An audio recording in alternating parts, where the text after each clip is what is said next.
Un contrôle de police qui tourne mal. Un homme de 30 ans, Domenico D'Atria, est tué.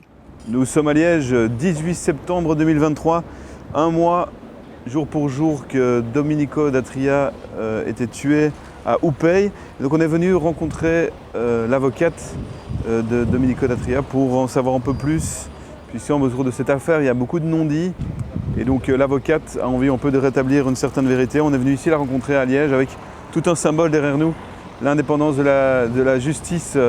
C'est le palais de justice, et donc elle va nous parler aussi de l'indépendance de la justice qui est, comme celle des journalistes, un peu mise à mal, c'est le moins qu'on puisse dire. Libre à vous de consulter gratuitement la publication qui va suivre, mais si personne ne s'abonne, si personne ne fait des dons, il n'y aura plus de publication. Nous ne cherchons pas à vous soutirer du pognon, nous avons simplement besoin d'argent pour continuer notre activité. Si vous appréciez notre travail, soutenez-nous, ce n'est qu'à cette condition que nous pourrons continuer.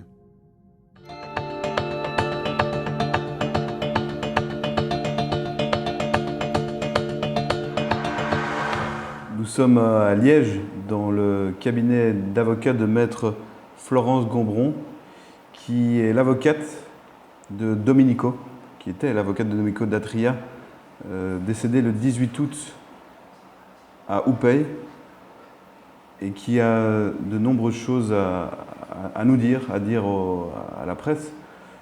C'est un plaisir de vous rencontrer, malgré le tragique de ce qui s'est passé, dont on entend beaucoup dans la presse, maître, mais qui ne reflète pas nécessairement tout ce que vous pensez, tout ce que vous avez vécu, parce que vous étiez, maître Gombron, avocate de Domenico depuis longtemps. Bonjour. Bonjour, merci de venir avec votre équipe. Effectivement, j'étais l'avocate de Domenico D'Atria depuis très longtemps, et maintenant je poursuis la sauvegarde de ses intérêts, de ses droits pour les parties civiles, parce qu'il y a beaucoup de parties civiles constituées à l'heure actuelle, donc la veuve, l'orpheline, la maman, le beau-père, la fratrie et l'oncle, le frère du papa. Et j'ai suivi son parcours depuis suffisamment longtemps pour pouvoir déterminer ses réactions, percevoir sa personnalité. Et il disait toujours avec considération que lorsqu'il n'arrivait pas à s'exprimer, donc au tribunal ou de manière générale, mon plaidoyer reflétait tout ce qu'il aurait voulu que je dise, sans avoir eu la capacité de le faire.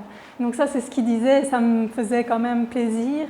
Et donc ici, aujourd'hui, je vais devoir comprendre toutes ces prises de décision sans avoir même la possibilité de savoir ce qu'il aurait pu me dire.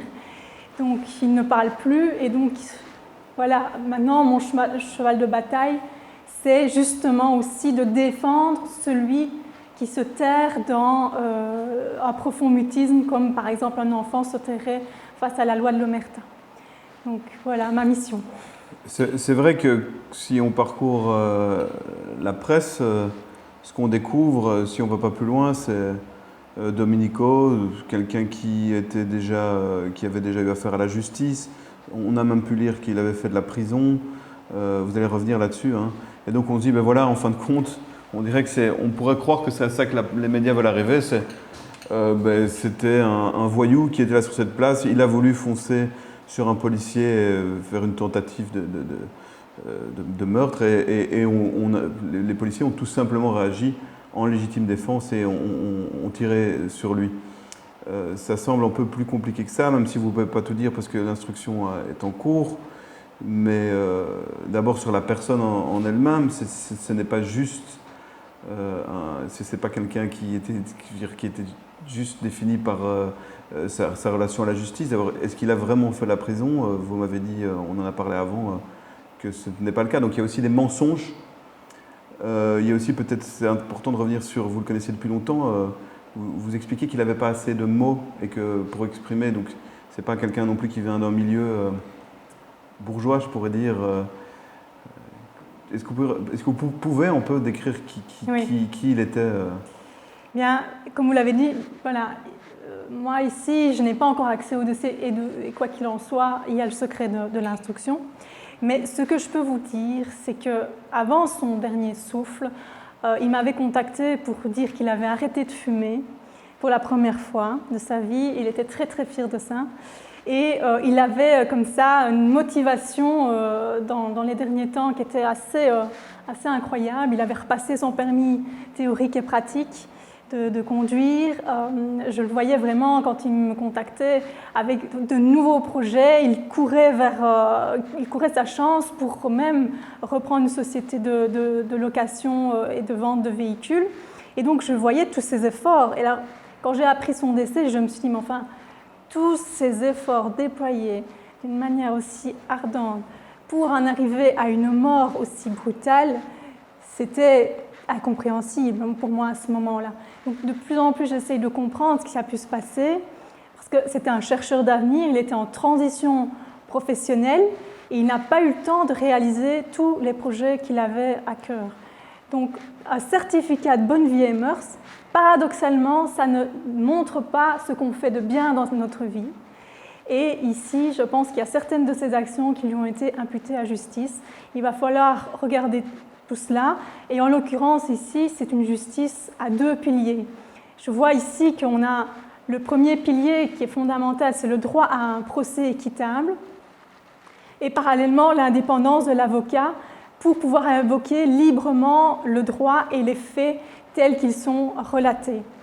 Et effectivement, pour répondre à votre question, dans le cadre de droit à un procès équitable pour une partie civile via le droit à l'égalité des armes, eh bien, je dois dire que retenir la légitime défense à ce stade-ci, sans même avoir entendu tous les témoins à charge, c'est totalement prématuré comme le décès de mon client. Donc, il n'y a pas qu'une seule piste à envisager. Toutes les informations qui sont relayées à propos du passé de monsieur sont en surcharge. Oui, ça je peux le concéder, je peux le vérifier, je peux exercer l'égalité des armes pour que justement ce n'induise pas dans l'esprit du citoyen un sentiment de démérite, un sentiment de dire, mais enfin, voilà, qu'est-ce qu'il a fait, pourquoi est-ce qu'il a fait ça, et finalement, tout est justifié, et non, moi, ce n'est pas ma position ici, en tout cas, je recherche la vérité. Mais sans entrer dans le détail et avoir à démêler le vrai du faux sur tout ce qui a pu être dit de ces dernières semaines, et pour ne pas développer le procès, je veux dire, hors des prétoires, je précise juste effectivement qu'il n'a pas fait de prison lorsque je le défendais. Domenico D'Atria, dont vous représentez la famille, avait 30 ans. Il était déjà passé par la case prison. Et combien il aurait payé sa dette à la société. Donc ça, pour moi, venir épiloguer sur ce sujet, ça dévie insidieusement justement sur le sujet principal qui nous occupe, relatif à la proportionnalité ou pas de l'usage d'une arme à feu, de l'usage de la force avant de faire feu de tout bois. Donc pour moi, c'est vraiment ça le débat essentiel dans le cadre de ce procès. Et on témoignerait pour quelqu'un de bien, mais si on vient à juger sur l'étiquette et à se dire, voilà, est-ce qu'on parlerait vraiment au prix d'un certain confort qu'on pourrait nous enlever, et c'est bien dommage d'en arriver à se poser ces questions-là, eh bien ici, moi, j'invite à témoigner à propos de celui même dont on referait, si vous voulez, le profil, on dessinerait un autre profil de cette personne-là. Donc, la notion, en fait, de mérite, à mon sens, elle est différente. On ne doit pas regarder si une personne ou pas méritait à ce qu'on puisse aller témoigner en justice. On doit justement, je pense, voir le dévouement méritoire d'un témoin qui irait témoigner en justice et voir aussi le devoir de mémoire par rapport aussi à l'orpheline. Parce qu'un jour, elle se posera des questions et on devra répondre aussi à ces questions-là.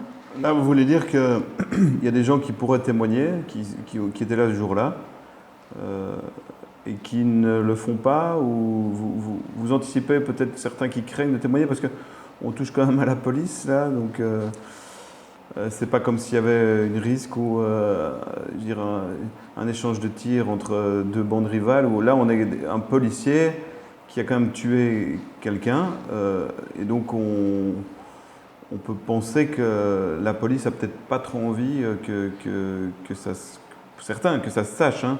Ça, c'est moi qui avance ça. Mais donc, vous invitez les gens à ne pas avoir peur. Et est-ce que déjà, à ce stade, vous pouvez dire qu'il y a des gens qui ont subi des pressions ou... J'entends effectivement des personnes qui ont peur de parler, c'est ce qu'on m'a relaté. Et c'est aussi sur ce point-là que j'aimerais intervenir pour justement essayer de faire la part des choses, parce qu'il faut vérifier si les craintes sont fondées ou non. Donc, d'une part, si les personnes ont peur de témoigner parce qu'elles imaginent que si jamais elles vont révéler ces éléments déterminants-là, elles vont craindre des problèmes par la suite. Mais il faut déterminer si ces éléments n'ont peut-être déjà pas été discutés au cours de l'enquête par rapport à d'autres témoins. Ça, c'est peut-être des appréhensions qui pourraient être levées assez rapidement. Mais d'un autre côté, si elles sont détentrices d'éléments qui sont les seules à pouvoir avoir vu toute la scène et avoir une emprise sur l'affaire, je pense qu'il faudrait aller au-delà de cette appréhension-là. Il y a effectivement des possibilités légales, parce qu'il faut bien connaître ses droits aussi. Il y a toujours des possibilités de témoigner de manière prudente et en respectant tous les droits et sans craindre justement des représailles. Mais il y a les témoignages totalement ou partiellement anonymes où on peut effectivement bénéficier de ce genre de mesures, mais il faut vraiment quand même venir démontrer que ce n'est pas juste un sentiment général de peur. Il faut quand même apporter un certain nombre d'éléments qui viendraient accréditer cette peur-là. Mais le témoignage, c'est à la police qui se fait. Oui. Oui. Mais là, malheureusement, on est dans un système où c'est la police effectivement qui interroge, mais on peut passer par un juge d'instruction aussi. Il y a moyen, et aussi peut-être de ne pas témoigner à la police de la région, il y a moyen d'aller dans un autre commissariat aussi. En tout cas, ce sera par le comité P, mais ici, s'il y a des craintes, il faut consulter. Il ne faut certainement pas rester avec des éléments aussi déterminants. Je pense qu'ici, il y a quand même un crime une personne est décédée, donc c'est quand même des éléments dont il faut absolument prendre en compte, faire la balance de tout ça. Et j'estime que c'est un devoir de citoyen aussi de témoigner. Et le seul cas que je verrai qui pourrait poser problème, c'est le cas où on aurait une abstention coupable. Cette personne-là, forcément, elle ne va pas aller faire le pas de venir témoigner dans la mesure où elle aurait commis une faute et donc elle ne va pas se dénoncer elle-même, si vous voulez. Mais dans l'hypothèse où ici, c'est un drame qui s'est passé à Oupey et que ces personnes sont même victimes collatérales de tout ça. Hein. On a quand même une balle qui a atterri dans le canapé d'un citoyen. Ils n'en parlent pas beaucoup, justement. Il y a une balle perdue. Tout à fait. Donc il y a des victimes collatérales. Est-ce que ces citoyens étaient entendus ? Je l'espère. Moi, j'estime que c'est normal. Ce serait normal d'entendre ce témoin-là. Si ce n'est pas le cas, on le demandera. Mais ce ne serait pas normal de le faire, de devoir nous le demander alors que c'est d'office. Il y a une balle qui s'est perdue dans l'habitation d'un citoyen et il faut évidemment prendre les mesures qui s'imposent pour déterminer l'origine du tir, où était le tir du policier et de savoir l'angle de prise, l'angle aussi. Donc il y a énormément de devoirs qui doivent être accomplis et donc venir parler d'une légitime défense ici, moi je dis attention quoi. Est-ce qu'une reconstitution va se faire ? Normalement, ce serait dans la logique des choses. Vous l'avez demandé ? Ou c'est le juge d'instruction qui l'a demandé ? Ce n'est pas à nous de le demander. C'est le juge d'instruction. Ici, en l'occurrence, je pense que ça va être dans les suites de la procédure, de manière assez classique. Oui. Et on veillera à ce que tous les droits soient respectés pour que chacun puisse déterminer la position de telle ou telle partie. Mais ma crainte ici, effectivement, c'est comme vous l'avez dit, c'est que les préjugés induits chez une personne vont pouvoir affecter la fiabilité et l'exactitude des souvenirs d'un témoin. D'autant plus qu'il y a les facteurs du stress, parce qu'ici on parle quand même d'un tir avec une arme à feu qui a provoqué la mort. Donc vous avez tous ces facteurs-là qui peuvent induire que les souvenirs de cette personne vont être peut-être altérés. Donc moi j'invite quand même à prendre des notes, si on ne prend pas le train en marche directement au niveau judiciaire, de prendre des notes pour que ce soit toujours bien frais, parce qu'après on peut oublier et tous ces éléments-là vont induire au niveau psychologique des réactions. C'est totalement normal. C'est très choquant la scène qui s'est passée. Hein. Donc c'est normal qu'il y ait des témoins qui n'ont pas encore peut-être pris cette décision de se dire allez je vais le faire, parce que prudence ne veut pas dire lâcheté non plus. Il faut être prudent, mais pas lâche. Donc il faut le faire. Qu'est-ce qu'on sait sur ce qui s'est passé? Est-ce que vous pouvez dire quelque chose? Parce que voilà, il y a la scène telle qu'elle est présentée par les médias très rapidement. Hein. Très rapidement. Je crois que le vendredi, il y a déjà des articles, mais le lundi, ils ont déjà des articles où on dirait que l'enquête est déjà bouclée. Alors qu'il semblerait que ça soit quand même beaucoup plus compliqué à déterminer. Oui, c'est mon sentiment aussi, de dire qu'une enquête ne se boucle pas en quelques jours et on ne peut pas déterminer avec certitude. Voilà, c'est ça qui s'est passé, c'est beaucoup plus complexe qu'on le pense et il y a des expertises, des contre-expertises qui peuvent être demandées. Donc non, ne soyons pas trop... il faut être très patient. Et ça, j'invite aussi par rapport aux parties civiles d'être patient et de laisser la justice faire ce qu'elle doit faire et les devoirs qu'on doit demander. Et tout se fait dans la sérénité aussi. C'est ce que j'aimerais, que les débats soient sereins et qu'on puisse s'exprimer sereinement. Et c'est pour ça que je parlais du deuxième pilier, qui est justement l'indépendance de la profession d'avocat, le droit de pouvoir exercer son métier sans intimidation d'aucune sorte. Parce que quand je vois l'émission de télévision, hein, je ne sais pas si vous avez vu, là, on n'est pas tous les jours dimanche, ou au cours de laquelle il y a eu un incident avec l'avocat de la famille, moi je vois que... Vous pouvez l'expliquer pour... Ici, il y a un intervenant qui parlait d'un écran de fumée par rapport à l'argumentation de l'avocat. Et moi, j'ai quand même réagi, je réagis même aujourd'hui, parce qu'un avocat, il doit pouvoir travailler librement, sans avoir à le confondre avec la cause de son client. Donc notre rôle, c'est de pouvoir attirer l'attention du public sur les affaires, mais aussi de pouvoir discuter de manière appropriée avec les différents intervenants, avec les différentes autorités en charge. Et quand on a cet intervenant qui qualifie d'écran de fumée l'argumentation adverse, c'est assez incroyable parce que c'est justement le thème, et donc il faut que vous le sachiez et que je raconte cet épisode-là, c'est que c'est justement le thème qui m'a été donné de comprendre dans un autre contexte le jour du décès de mon client. J'étais en train d'étudier justement ce thème des écrans de fumée et autant recontextualiser l'expression, puisque un écran de fumée, c'est aussi et surtout une technique de légitime défense. Donc ça, c'est quand même incroyable parce que cette défense, elle peut être légitime de par son origine. Et je vais vous expliquer, et franchement, je pense que c'est très intéressant de pouvoir comprendre ces concepts-là, parce que de par son origine, cette défense peut être légitime. On y lit, si vous voulez, je vous montre carrément le texte ici, c'est un texte en néerlandais.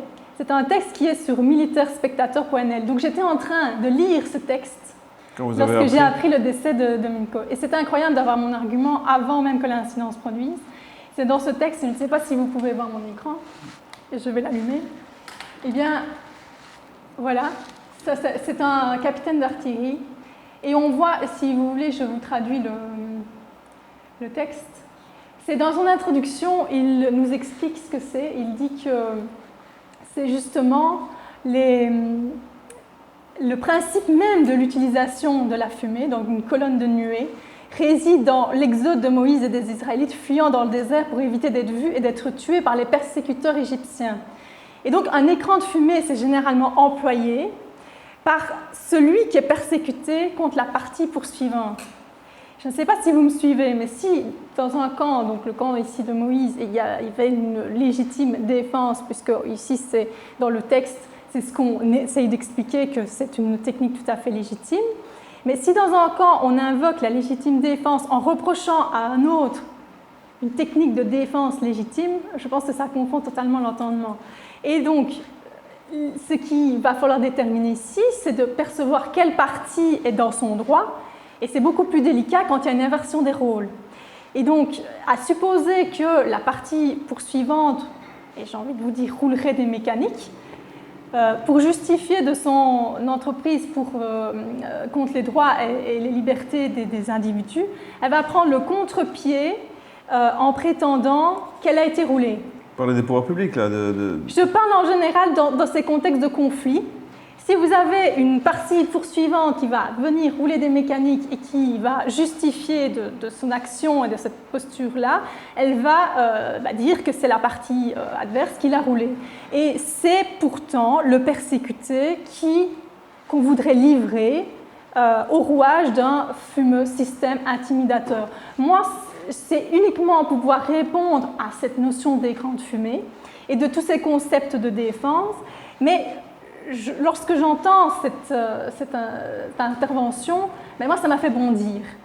Pourquoi ça m'a fait bondir? Parce que justement, je connaissais ces différentes techniques et cet écran de fumée, et je viens vous démontrer que c'est une technique aussi qui peut être légitime. Eh bien, c'est surtout aussi par rapport à l'indépendance de la profession d'avocat, quand on vient nous sortir ce genre d'argument-là, que ça me fait vraiment réagir. Et d'autant plus que je veux résister, moi, aux assauts qui sont commis contre l'indépendance de l'avocat. Or, justement, comme on reprend l'expression se déguisant en cerf, pour bondir justement hors pour fuir à grand bond de ces rouages de la machine qu'on pourrait avoir sur sa route, parce que c'est exactement ça que je combats. C'est le fait de se retrouver dans un certain système et de ne pas pouvoir invoquer ces droits-là. On a une indépendance qui est un des piliers fondamentaux d'un état de droit, comme l'a concédé l'intervenant, puisqu'il a quand même expliqué ça aussi. Mais l'indépendance, ce n'est pas, pour ainsi dire, de la fumée. Même si le citoyen peut avoir l'impression qu'on lui jette un peu de la poudre aux yeux et que ça démange quelque part. Ouais, en gros, ce que vous voulez dire, c'est qu'il n'y a plus beaucoup d'indépendance des avocats. Disons qu'il faut résister. Il faut résister. Il peut y avoir de l'indépendance d'un avocat à partir du moment où on voit le problème, où on voit l'attaque qui est en train d'être commise et qu'on réagit. Tout simplement, c'est quand même garanti par le principe des Nations Unies. Il y a une recommandation qui nous dit clairement qu'on doit garantir ce genre de choses et qu'on doit surtout faire en sorte qu'on ne doit pas se sentir inquiété. Est-ce que vous ne pensez pas que les médias jouent un rôle, ils attisent le feu, ils jettent de l'huile sur le feu parce que si on avait des médias qui écoutent toutes les parties, qui ne présentent pas tout de suite Domenico comme un dangereux meurtrier, mais qui essaient vraiment de creuser, il y aurait une indépendance plus facile à avoir. Parce que là, je veux dire, l'avocat va sur un plateau de télé, il est déjà un peu le coupable, hein, parce qu'on sait que Domenico était présenté comme quelqu'un de mauvais. On se dit, bon, voilà, le peuple va dire on ne peut pas défendre un tel personnage. Donc, oui, on confond encore une fois l'avocat avec la cause de son client.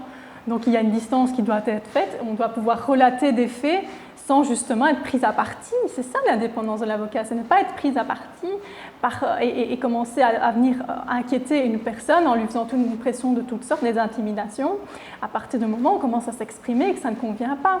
Il y a une distance à avoir, l'avocat il doit pouvoir échanger d'une manière tout à fait normale et nous on écoute les différents arguments qui sont mis sur la table et on y répond de manière tout à fait sereine sans avoir besoin de brandir ou de menacer ou de quoi que ce soit. On le fait de manière tout à fait loyale et légale. Donc ici, je pense qu'il faut simplement remettre les choses dans l'ordre et dire qu'il y a des choses qui ne vont pas et je pense que déjà le dire, c'est déjà agir. Donc voilà. Est-ce que des journalistes sont venus vous voir d'autres médias? J'ai eu un contact avec un journaliste, mais ce n'était pas le moment pour moi. C'était un peu trop chaud par rapport au décès de mon client. J'avais vraiment une période où j'avais besoin de quand même comprendre ce qui se passait et donc ça j'ai laissé à mon confrère le soin de réagir dans la presse. Mais si je devais faire un droit de réponse, je pense qu'on me l'accordera. Mais ce qui serait vraiment essentiel, c'est vraiment... En fait, le problème, c'est quand on a une situation qui devient arbitraire, les deux premières victimes, c'est toujours les mêmes. Le journaliste et l'avocat. C'est toujours les deux premières victimes. C'est ça. Et donc, à partir du moment où ces deux professionnels sont attaqués, on n'est plus dans un état de droit, enfin, c'est fini, c'est la dictature. Voilà. Et donc, à partir du moment où on réagit à chaque argument, parce que moi, j'ai une politique, c'est de réagir à chaque argument. Et voilà, et c'est ma liberté d'expression et je la prends. Et je respecte mon contradicteur et c'est comme ça que je fonctionne et que ça s'est toujours bien passé lorsque j'ai défendu M. Datria Domenico. Je répondais toujours à chaque argument qui m'était avancé et je compte continuer dans cette optique-là. Est-ce que quelqu'un qui se rendrait au commissariat et qui aurait été témoin ce jour-là de quelque chose dont il veut parler, est-ce qu'un policier peut refuser sa plainte? Non, dans la pureté des principes, non, puisqu'il y a une instruction qui est ouverte. C'est évident qu'on doit avoir des témoignages à charge et à décharge. Donc, si on commence à refuser des témoignages, c'est vraiment pas dans le cadre d'une justice équitable. Donc, il faut vraiment signaler ce genre de choses. Mais normalement, ça ne devrait pas exister. Il faut évidemment préciser que les gens peuvent témoigner dans des médias, et notamment chez nous, chez Kairos, ils sont les bienvenus s'ils veulent témoigner et qu'ils peuvent le faire de manière anonyme. On peut flouter, on peut flouter la voix, les visages. On préfère évidemment toujours que la personne se montre, mais on comprend qu'elle puisse avoir peur. Mais voilà, ils sont bienvenus pour témoigner. Et je pense que c'est un droit de la presse, du quatrième pouvoir, de recueillir, même pendant une instruction, des témoignages de personnes qui le voudraient. Mais on l'a vu dans les médias aussi, il y a des témoignages qui sont apparus dans la presse et qui n'ont peut-être pas forcément tout vu, mais il y a eu des personnes qui ont aussi témoigné. Maintenant, le mieux, c'est évidemment de faire ça via l'instruction. Mais peut-être que si dans un premier temps, ils estiment que c'est beaucoup plus facile et que vous avez plus de garanties à leur offrir, ils sont libres de faire ce qu'ils veulent. Maintenant, pour nous, pour la famille que je défends, c'est vraiment le mieux pour nous, si on veut aider la famille et la justice, c'est de témoigner en justice, bien sûr. Mais si il y a des craintes qui sont vraiment trop fortes, moi je ne peux pas me mettre à la place de ces personnes-là, mais je ne peux que les encourager vraiment à faire ce pas. Voilà. Au cours de l'instruction, je suppose qu'on aura l'occasion de se revoir quand il y a des éléments nouveaux qui arrivent. Nous, on va continuer à faire notre travail. Merci en tout cas de votre courage de témoigner, parce que comme avocat, ça devrait être quelque chose de logique de témoigner dans les médias, mais actuellement, aujourd'hui, ce n'est pas nécessairement quelque chose de facile.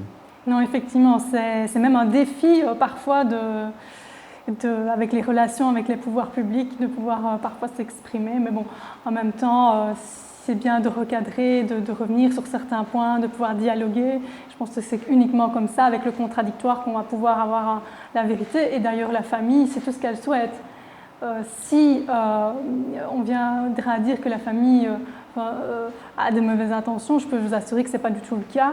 Quelle qu'en soit l'issue, que ce soit favorable ou défavorable, elle acceptera la situation. Ils veulent juste savoir la vérité. Qu'est-ce qui s'est réellement passé cette journée-là et qui fait qu'ils ont perdu un enfant, un compagnon, un frère. Voilà, qu'est-ce qui s'est passé ils veulent des explications, ils ne sont pas là pour rajouter des choses, ils n'appellent pas à la violence, pas du tout. Mais on n'est vraiment pas du tout dans ce contexte-là, et ça je tiens vraiment à l'affirmer. Ils ne veulent tout simplement pas qu'on réécrive l'histoire, qu'on invente des choses, qu'on gonfle les dossiers à charge contre mon client. Ils veulent même qu'on respecte aussi sa mémoire.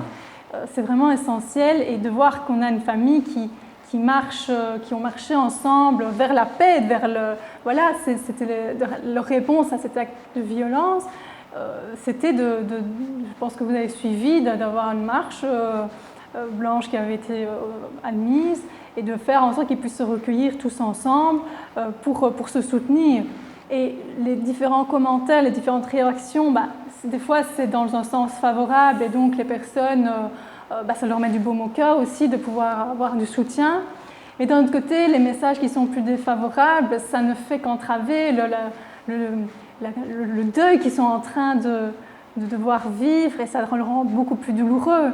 Donc ça, j'espère vraiment que les personnes vont comprendre qu'ici, ils veulent simplement, contrairement à ce qu'on a pu en dire, déposer tous les éléments qu'ils peuvent avoir dans les parvis de la justice et qu'elles puissent juger ça librement et équitablement. Donc ça, c'est la volonté de la famille. Certainement pas autre chose. Je pense qu'il faut vraiment le répéter. Je n'ai jamais eu, dans le cadre de mon entretien, une seule fois le fait qu'on veuille appeler à la violence. Jamais, jamais. Donc ça, je ne veux vraiment pas. On a vraiment des personnes extraordinaires qui sont vraiment très gentilles, très bienveillantes. Ils n'ont pas à subir, je veux dire, ce que Datria Domenico aurait pu, dans son passé, avoir fait, alors qu'il a purgé aussi sa peine, mais ils n'ont pas non plus à subir les conséquences de cet acte dont on ne sait même pas encore déterminer qui est légitime ou pas dans cette histoire-là. Donc je pense qu'il faut pouvoir faire en sorte que tout le monde puisse s'exprimer et que la famille, je pense qu'elle veut aussi que les avocats puissent intervenir et puissent discuter sereinement au cours des débats pour démontrer qu'il y a une bonne gestion de l'affaire, parce que sinon ça génère un sentiment d'impunité, un sentiment d'injustice, et c'est jamais bon ça, hein, d'avoir un sentiment d'injustice. Donc je suis là aussi pour me dire, voilà, il faut que je parle de tout cela, parce que voilà, les faits, j'ai quand même suffisamment de recul aussi. Les faits se sont passés quand même il y a quelques temps, donc on a pris du recul sur toute l'histoire et j'invite vraiment tout le monde à la bienveillance vis-à-vis de la famille et on verra l'issue de tout cela et qu'on respecte le travail de la justice et ça se passera bien, tout simplement. Merci, Maître Corbeau. Merci à vous.